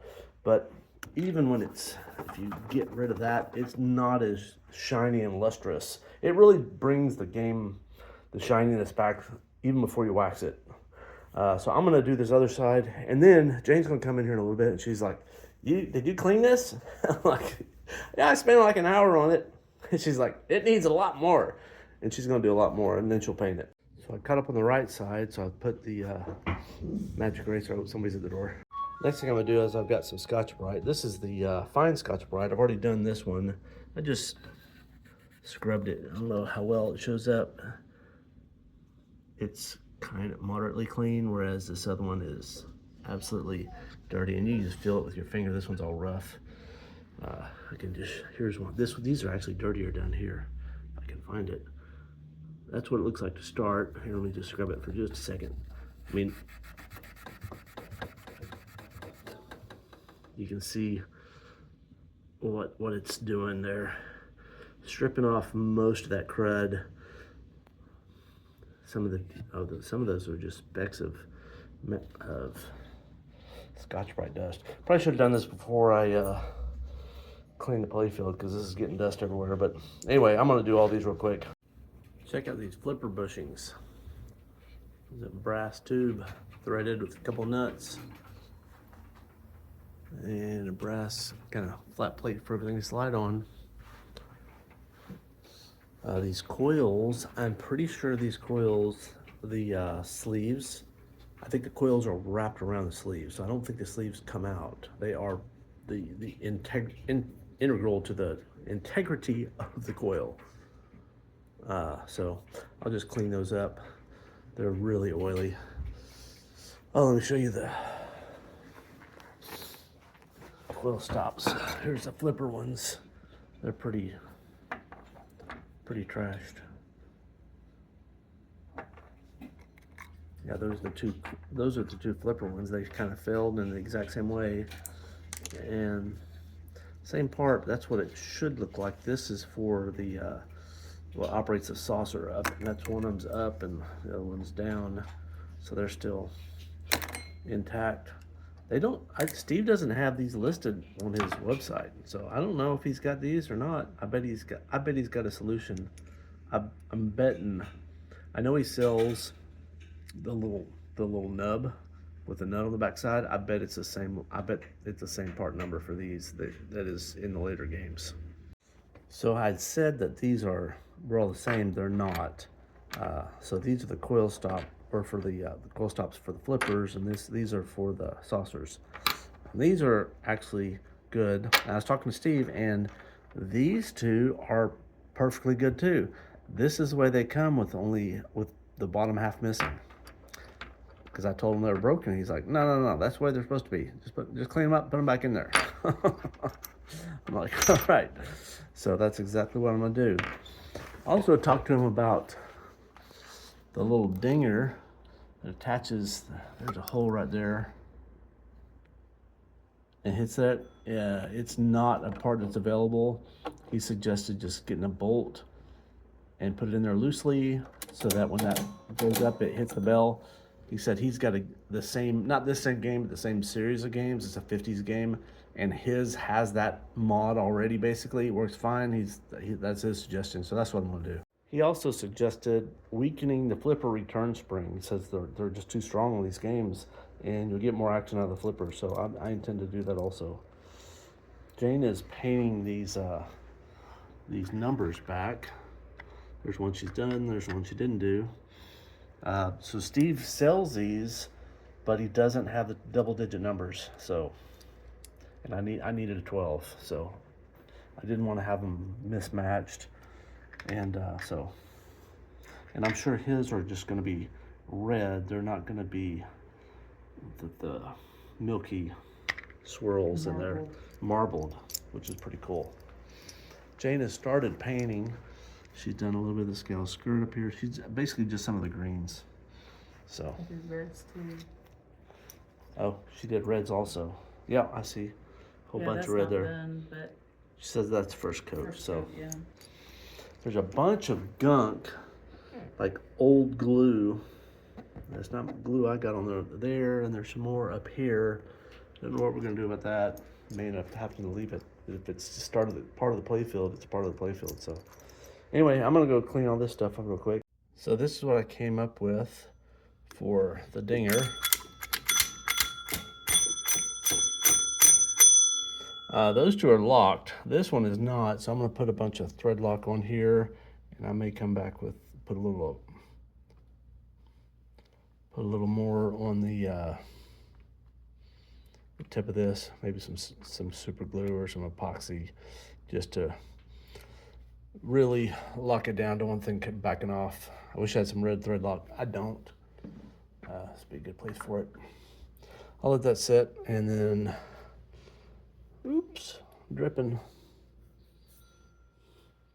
I'll let that sit, and then yeah, probably come back and put a little, I don't know if the epoxy's gonna stick this metal, probably not. But that thread lock should really work its way in there. I'll put a little bit more. So I came in this morning and this lower unit it was sticking kind of like this other one was. So I went just like this one. I went ahead and pulled this completely off, put it in the old solder, got it all cleaned back up. Got to put it back in here. I've got to readjust these switches that got kind of splayed when I pulled it out, but it's nice and free now. So that's better. I got my dinger in. I got that up installed. So. Well, shoot, it's not dinging. Oh, I think my Loctite kind of, or I don't know. There's no, that bolt is tight. It needs to be loose so it can flop around and hit the bell. I guess it's barely hitting it. I need to pull that out and adjust it a little bit. So Jane has finished painting this. And she did a overcoat of Varathane and got it waxed. It looks pretty dang nice. Like all this missing paint in the center, it's not missing anymore. If you look close, you can see where it's been touched up. But it, like right there, especially if you get in the light, you can see the difference in the texture. It's like a slightly different height. But you know, you stand back here when you're playing, pretty much goes away. The yellow, you can see a little bit. The light color is always really hard to do. Anyway, really happy about it. Started putting these pops together. Got these 4 mounted down. Got this in. I got my $175 pair of plastics. Happy to have them. Still got these inlays. I've got these. These are just sitting here for now. I've got my new ones here. But just got to get this thing populated up, and then roll a few balls and make sure everything is still working after it was working. Oh, I've got my door, some of the hardware and this hangs out the front of the door, the coin acceptor, it was very rusty. So I put it in some vibratory media. So I just started that today. I may let that run a few days, see if I can clean that up. It just looked really rusty and nasty. Jane oiled these legs. They look a lot nicer too.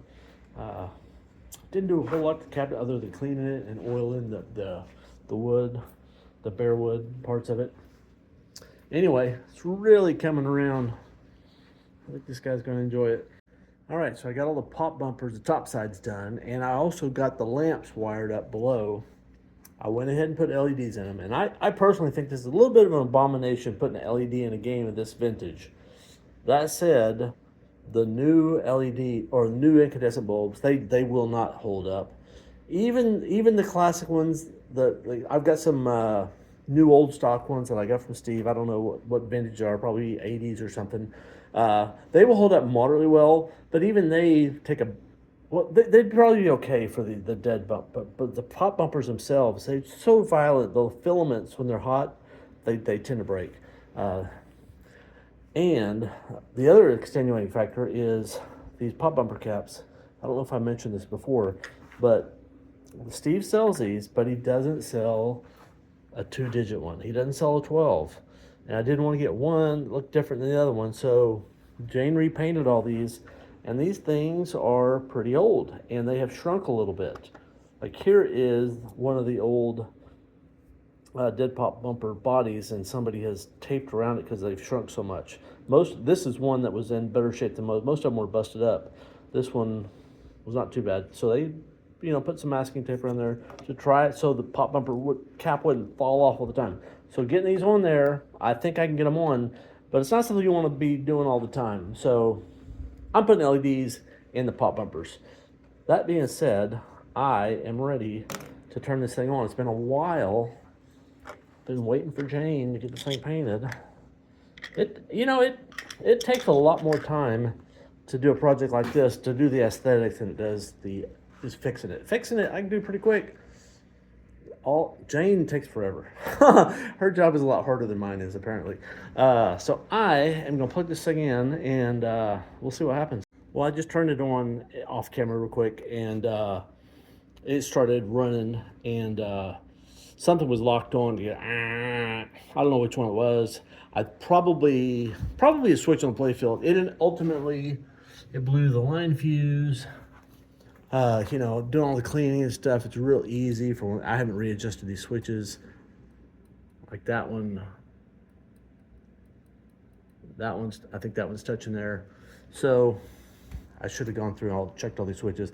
I checked the pop bumpers. I didn't check the dead pop bumpers. And all of them, generally speaking, when you put in the new skirts, the bottoms of them are longer. This little piece here, because they're not worn down, and a lot of times they're closed. So I get that fuse replaced. Let me show you what it's doing. I've got this door taken apart, like I said, because I've got some of the parts getting scrubbed. As soon as I plug in this door, it's going to start running. Got to turn around the other way. I'm just going to let it run for just a second here. If I can get it plugged in. Oh, I didn't.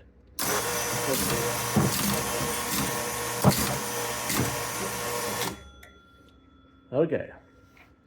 So I went through all the switches. I adjusted one or two, but I didn't find any more. But here's the secret. So this one here is tripped. And I believe that it's number 6 or number 7. I can't really tell. Get over here right and look. That's for sure number 6. So find number switch on the Playfield, be in business. So that's 12. That's 1. So they are labeled down here. And then there's also the plastic. Oh, there's number 6 right there. Or that's 9. Is there a 6 on the other one? It'd be nice. No. Where's 6? Oh, 6 is right there. So it's this switch right here. That's one I didn't actually check. and it's closed. I see it right there. See that? That's our bad biscuit right there. And you know, it got bent up during the process of cleaning everything up.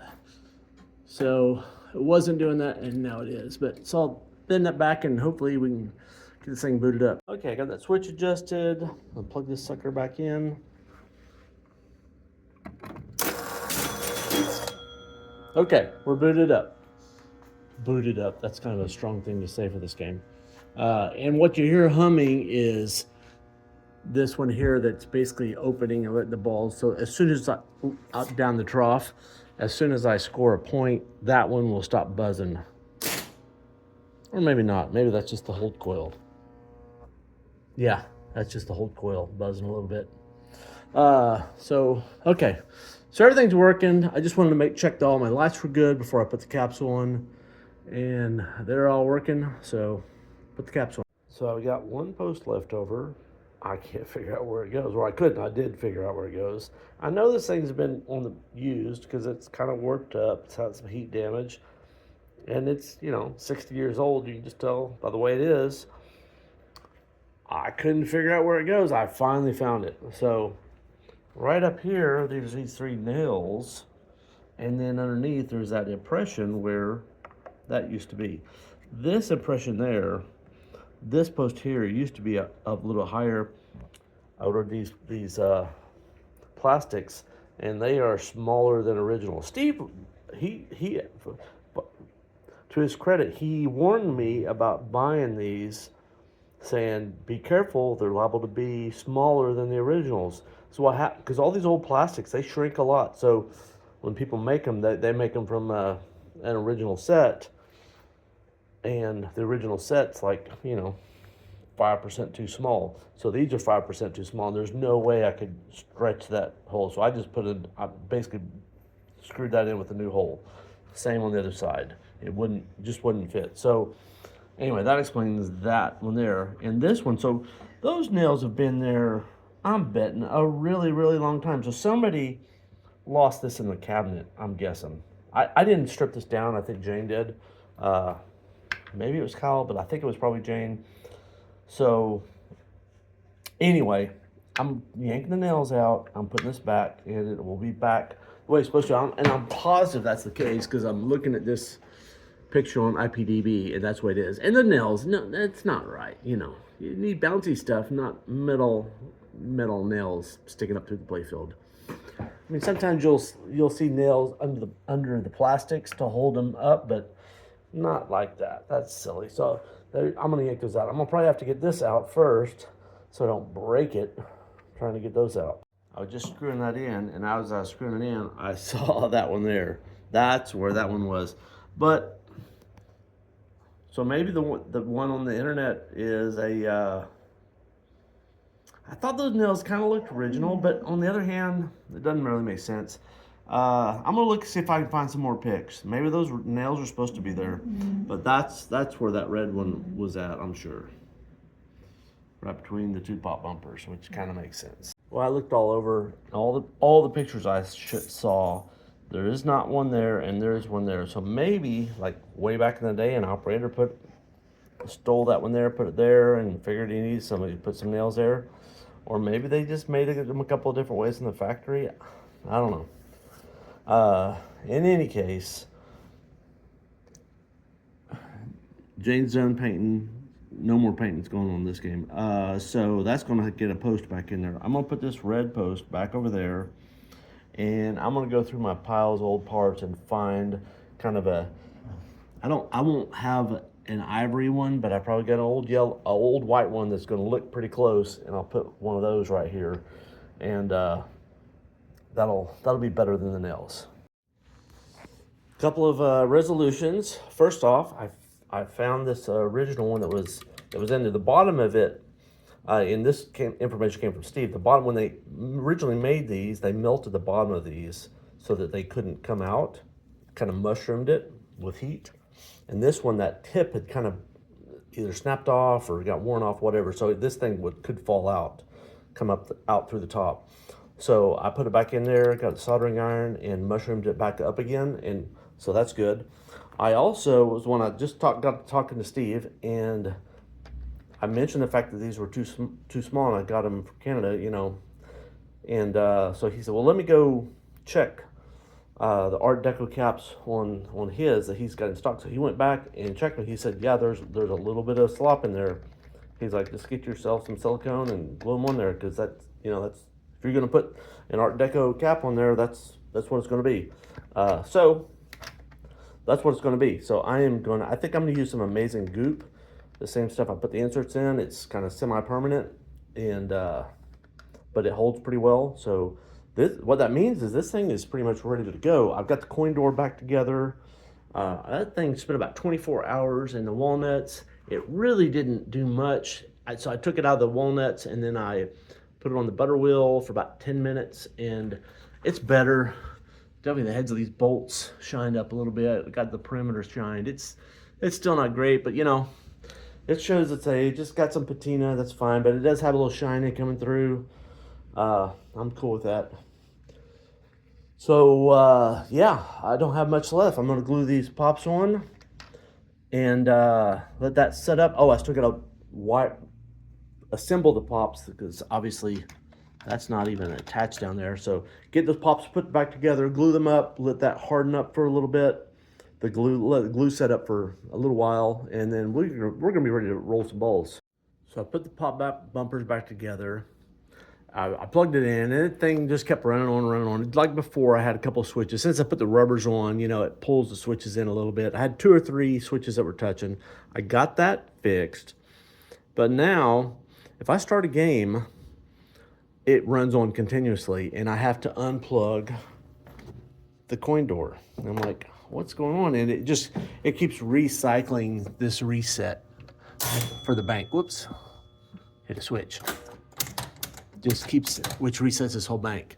And I looked on the schematics, and it's the reset, and really not much touch does it except for this, the coin door. So I was looking at it. If you look real well, you just pull it off here, you can see. I haven't fixed it yet, but I think I found the problem. Look at that nightmare. So I had this coin door off because took that harness, and I think basically, so somebody at some point has wrapped a bunch of wires around there, and I didn't see that, and so moving it back and forth, some of those little loose wires are shorted across. So basically, that switch is engaged. So it thinks there's a coin in the trough all the time, and it's always trying to start a new game. So I'm gonna resolder those on there, and I think that's gonna take care of this current problem anyway. All right, I got those wires resoldered. I'm gonna plug this in, see if it runs on and locks up. Oh, it didn't even start. So before, as soon as I plugged that in, it would run. Yeah, I've got it plugged in. So that was the problem. Okay, we're back in business. And short of gluing on those pop bumper caps, we're ready to play a game. So I'm gonna glue them on directly. So I just got those pop bumpers, just glued them on, they're still wet. I was just thinking to myself, this is a good example of checking your work. I did 2 things since the last time this thing was running. I populated the playfield and put on the rubbers, and that kind of typically, you know, a lot of times that would get a switch stuck, and I kind of figured that. But I also did the coin door. So I had 2 different things, and I figured it was one of the switches, and I fixed a switch, and it was still doing it. I fixed another switch, still doing it. I fixed another. It was like 3 switches stuck, and it was still doing it. I could not find the 4th one. I was like racking my head, and I'm like thinking, what else have I messed up on this game since the last time this was working? Well, I pulled the coin door. I was like, okay, let's look at the coin door. And I also got the schematic. At that point, I'd gone to the schematics too, and it kind of led me to this. And I was like, that's probably it. And I opened it up, and sure enough, there it was. So note to self, it's good when you're working on these things, if you get them working, so periodically just keep checking, because if you keep monkeying with other stuff, you're liable to mess stuff up as you're going through it. You know, especially working on the top of the playfield, just simple stuff with the switches. But you know, you can rack your head around it. Sometimes it's little stupid stuff.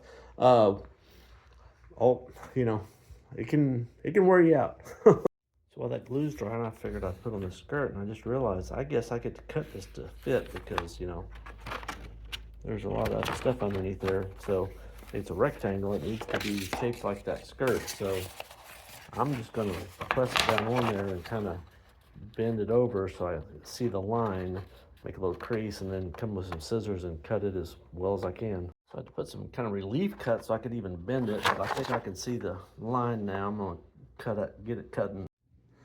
All right, so I got the rest of things put together. Got the skirt on, I got the scorecard put on there. I didn't write in the number of points. I'm gonna let the owner do that. But I have to say, this thing turned out pretty dang nice. I mean, look at the shine. I mean, it's a, I guess 70, I think what I said this is 1950, I believe, the beginning of this video, which was several weeks ago. I mean, got these. Can't believe I found them. Can't believe I paid for them. But I'm glad I did. I'm glad they were available. Turns out pretty nice. I got 5 balls sitting over here. Brand new and shiny. I'll throw them in here. What is it? Only a 4-ball game? It says 5 balls. 5 balls, that's what it says. Surely it's not 4. Yeah, I guess that's just the way it goes. Anyway, I'm gonna do the virgin play here. Well, maybe not virgin play. I couldn't say that. Virgin play since she's had her hair redone. Let's say that. Okay, I'm gonna boot this thing up, and all the balls are gonna go down.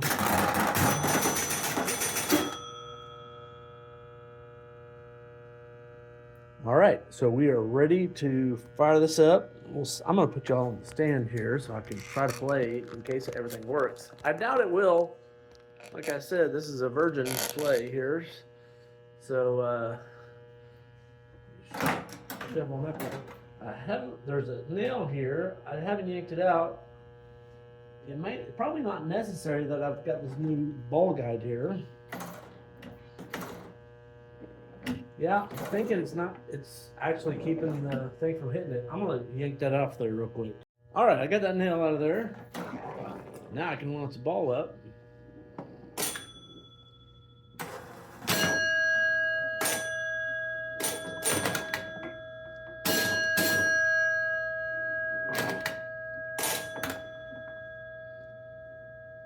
All right, that was ball 1.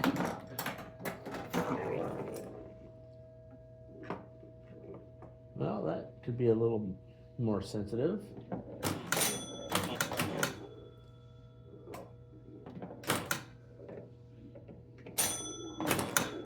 Got a lot of lean to the right. Oh yeah. Oh man, that was a 2 million point shot because it would have gone 5, 1 million, 1.5 million, 2. I mean, 100. That 500,000 would walk its way up. So I've got. Y'all can't see the whole score. I've got 100,000, 170,000, and 8. Yeah. Oops, I put 2 balls in accidentally. I'll just save that one up for there.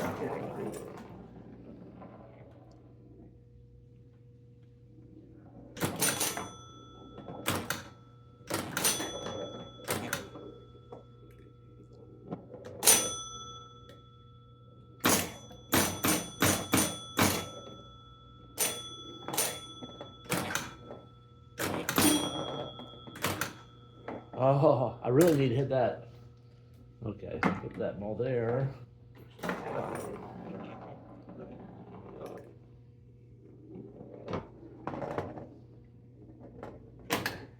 Oh, that sucked. All right. So I still need to just hit that. Just for the glory of no other reason.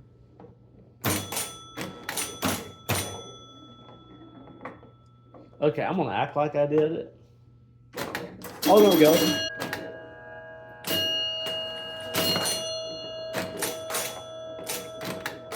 Something is on. I'm not sure what it is.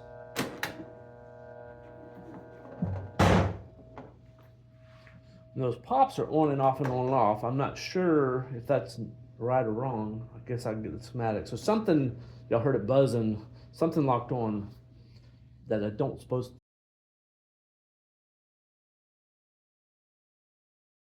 I don't believe it's supposed to be locked on. I'm not positive. I think I'll just play another game here real quick. That buzzing there is normal because it's the coil that holds this gate open here. So as soon as I score a point, that one will stop.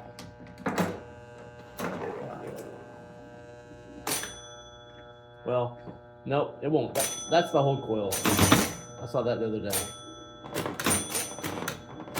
Yeah, apparently those pops are on alternating. And so every time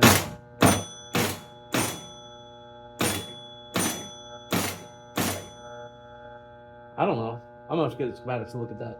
So, like right now, that's 5 and 8. Does that do 5 and 8? We're at 5 and 8.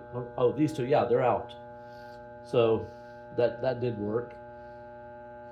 No, I think that's just loose because that's going on and off with the flipper. But it could be that it's supposed to go on and off and that relay is not quite right. I think I'm going to investigate that real quick. Get the schematics out and find out what controls that pop. Or maybe it's just a loose wire.